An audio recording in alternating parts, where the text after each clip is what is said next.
आज हम स्टार्ट करने वाले हैं बिजनेस स्टडी का चैप्टर नंबर 9 फाइनेंशियल मैनेजमेंट। सबसे पहले हम जानते हैं इसके इंट्रोडक्शन के बारे में। The manager goal of any business concern is to make profit for its owner by selling goods और services. To reach this goal finance is required, so it can be said that finance is the soul of any business concern. तो किसी भी business को start करने के लिए सबसे पहले हमें किस चीज़ की रिक्वायरमेंट होती है? फाइनेंस की रिक्वायरमेंट होती है। फाइनेंस के बिना हम अपने बिजनेस को स्टार्ट नहीं कर सकते। हम जो बिज़नेस स्टार्ट करते हैं वो किस लिए करते हैं? ताकि हम प्रॉफिट अर्न कर सकें। उसके बाद है as we all know that finance is very essential for running a business. Finance की ज़रूरत हमें किसी भी बिजनेस को रन करने के लिए होती है। Success of business is depend on how well finance is invested in assets and operation and how timely and cheaply the finance are arranged from outside or from within the business। किसी भी business की success किस पे depend होती है? उस किस तरीके से हमने उस बिज़नेस में फाइनेंस को इन्वेस्ट किया है, उसके उस बिज़नेस के एसेट्स पे, उसके ऑपरेटिंग एक्टिविटीज़ पे, और कितनी जल्दी और कितने कॉस्टली मैनर में हमने उस फाइनेंस को अरेंज किया है। उसके बाद हम पढ़ते हैं meaning of business finance. Money require for carrying out business activity is called business finance. किसी भी बिजनेस एक्टिविटी को करने के लिए हमें सबसे पहले ज़रूरत होती है मनी की, उसको हम बोलते हैं business finance. Finance is needed to establish a business, to run it, to moderate it, to expand और टू डाइवर्सिफाई यानी बिजनेस। फाइनेंस की नीड हमें क्यों होती है? किसी भी बिजनेस को एस्टैब्लिश करने के लिए होती है, उसको चलाने के लिए होती है, उसी बिजनेस को एक्सपेंड करने के लिए हमें फाइनेंस की रिक्वायरमेंट होती है। Finance require for buying varieties of assets, that is tangible assets और इंटेंजिबल असेट्स। फाइनेंस की रिक्वायरमेंट हमें बहुत सारे असेट्स को खरीदने के लिए होती है, टेंजिबल असेट्स को और इंटेंजिबल असेट्स को। टेंजिबल असेट्स क्या होते हैं? Machinery, factories, building, offices etcetera. और इंटेंजिबल असेट्स क्या होते हैं? Trademark, patents. Availability of finance is very crucial for the survival and the growth of a business. Finance is required for running day-to-day operation of business like buying material, paying bills, salaries, collection cash from customer, etc. Finance की ज़रूरत हमें अपने business को grow करने के लिए होती है, बिज़नेस को सर्वाइव करने के लिए होती है, अपनी डे टू डे एक्टिविटीज़ को रन करने के लिए होती है, मटेरियल्स खरीदने के लिए होती है, बिल्स की पेमेंट करने के लिए होती है, सैलरीज पे करने के लिए होती है, और कलेक्शन कैश फ्रॉम कस्टमर से कैश कलेक्ट करने के लिए होती है। Financial management.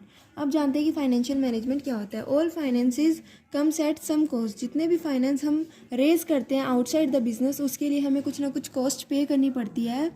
Financial management is concern with optimum procurement as well as usage of finance. जो भी हमने फाइनेंस रेज किया है उस फाइनेंस को हमें सही जगह सही तरीके से यूज़ करना होता है। Different available sources of finance are identified and compared in terms of their cost and associated risk। जो भी हम फाइनेंस रेज करते हैं आउटसाइड द बिजनेस, उसको हमें आइडेंटिफाई करना होता है और कंपेयर करना होता है in terms of their cost and associated risk. हम फाइनेंस को अलग अलग सोर्स से रेज कर सकते हैं। हमें क्या चीज़ें ध्यान में रखनी होती है? जो भी फाइनेंस हमने रेज किया है, जिस भी सोर्स से रेज किया है, वहाँ पे कितना रिस्क इन्वॉल्व है और कितनी कॉस्ट हमें पे करनी पड़ेगी। Finance that we have arranged need to invest in a manner that the return from the investment exceed the cost at which procurement has been taken।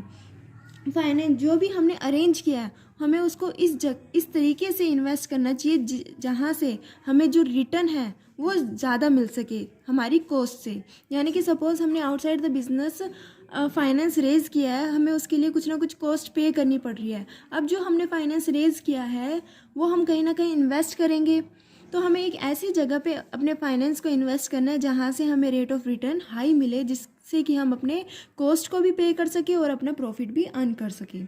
उसके बाद हम जानते हैं फाइनेंशियल मैनेजमेंट की क्या इंपॉर्टेंस होती है। The statement financial such as balance sheet The financial statements such as balance sheet, profit and loss account reflect a firm financial position and its financial health। यानी कि सबसे पहला जो मेन इंपॉर्टेंस है फाइनेंशियल मैनेजमेंट की, जो भी हम फाइनेंशियल स्टेटमेंट बनाते हैं, फाइनेंशियल स्टेटमेंट के अंदर बैलेंस शीट आती है, प्रॉफिट और लॉस अकाउंट आता है, जिससे कि हमें ये पता चलता है कि हमारे फर्म की फाइनेंशियल पोजीशन क्या है। और Financial statement of a business are affected directly or indirectly through some financial management decision. जो भी हम डिसीजन लेते हैं कि हमें पैसा कहाँ पे इन्वेस्ट करना है, वो डायरेक्टली या इनडायरेक्टली वे में हमारे बिजनेस को अफेक्ट करेगा. इसलिए हमें सोच समझ के डिसीजन लेना होगा कि हमें अपने फाइनेंस को कहाँ पे इन्वेस्ट करना है. The future financial statement will depend upon past as well as current financial decisions. यानी कि जो भी हमारी फ्यूचर फाइनेंशियल स्टेटमेंट होगी वो किस पे डिपेंड होगी, या तो हमारे पास्ट फाइनेंशियल डिसीजन पे या हमारे करंट फाइनेंशियल डिसीजन पे. अब हम पढ़ते हैं कि फाइनेंशियल मैनेजमेंट का ऑब्जेक्टिव क्या है. हम financial the primary aim of financial management is to maximise share holder wealth which is refer to as the wealth maximisation concept. जो प्राइमरी ऑब्जेक्टिव होता है फाइनेंशियल मैनेजमेंट का, वो ये होता है कि हमारी कंपनी का जो शेयर होल्डर है उनकी वेल्थ को मैक्सिमाइज किया जाए. इसको हम वेल्थ मैक्सिमाइजेशन के कंसेप्ट में पढ़ेंगे कि जो शेयर होल्डर्स की वेल्थ है उसको कैसे मैक्सिमाइज किया जा सकता है.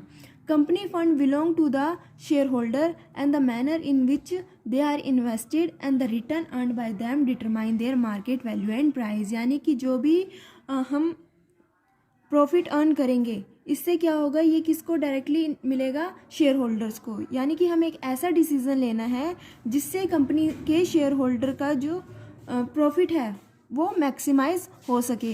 वो कैसे मैक्सिमाइज़ होगा, वो जब मैक्सिमाइज़ होगा जब हम अपना फाइनेंशियल डिसीजन सही तरीके से लेंगे और एक अच्छा रेट ऑफ रिटर्न अर्न करेंगे अपनी इन्वेस्टमेंट पे.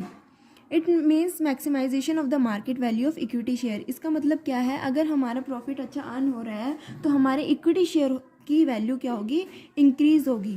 The objective of financial management is to maximise the current price of equity share of the company. Company के जो इक्विटी शेयर है उसकी करंट प्राइस को मैक्सिमाइज किया जाए और to maximise the wealth of owner of the company.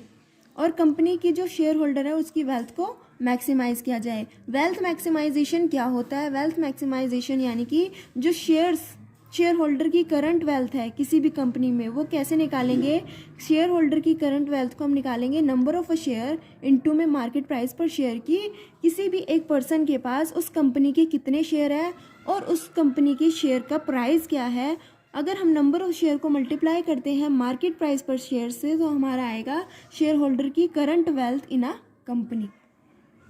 इस video में हम यहीं तक पढ़ेंगे. इसके आगे का पार्ट हम नेक्स्ट वीडियो में करेंगे. अगर आपको ये वीडियो अच्छी लगी हो तो इस वीडियो को लाइक कीजिए, कमेंट कीजिए, सब्सक्राइब कीजिए और हाँ, अपने दोस्तों को शेयर करना मत भूलिए.